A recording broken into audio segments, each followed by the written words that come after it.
ಕೇಂದ್ರದ ನಿರ್ಲಕ್ಷ್ಯಕ್ಕೆ ಕಾಲ್ತುಳಿತ ಘಟನೆ ನಡೆದಿದೆ. ಭಕ್ತರಿಗೆ ಉತ್ತಮ ವ್ಯವಸ್ಥೆ ಮಾಡಬೇಕಿತ್ತು. ಅತ್ಯಂತ ದುಃಖಕರ ಘಟನೆ ಎಂದು ರಾಹುಲ್ ಗಾಂಧಿ ಟ್ವೀಟ್.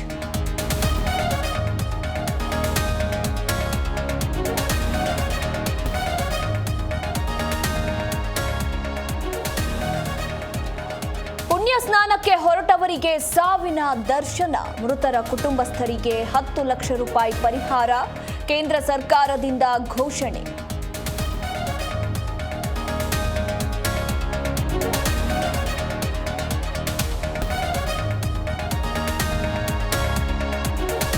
ಬಳ್ಳಾರಿಯ ಟ್ರಾಮಾ ಕೇರ್ ಸೆಂಟರ್ನಲ್ಲಿ ಎಡವಟ್ಟು. ಕರೆಂಟ್ ಇಲ್ಲ, ಎಮರ್ಜೆನ್ಸಿ ವಾರ್ಡ್ನಲ್ಲಿ ರೋಗಿಗಳ ಪರದಾಟ. ಮೊಬೈಲ್ ಟಾರ್ಚ್ ಹಾಕಿ ಕೇರಿಂಗ್.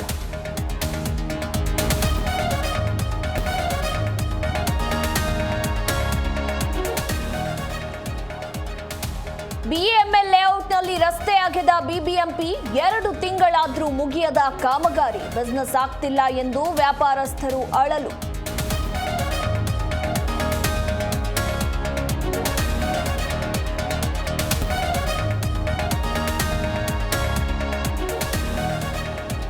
ಅದ್ದೂರಿ ಸೆಟ್ನಲ್ಲಿ ಡಾಲಿ ಧನ್ಯತಾ ಮದುವೆ ಜೋರು. ದಾಂಪತ್ಯ ಜೀವನಕ್ಕೆ ಕಾಲಿಟ್ಟ ಆಕ್ಟರ್ ಡಾಕ್ಟರ್. ಆರತಕ್ಷತೆಯಲ್ಲಿ ಚಂದನವನದ ನಟ ನಟಿಯರು ಭಾಗಿ.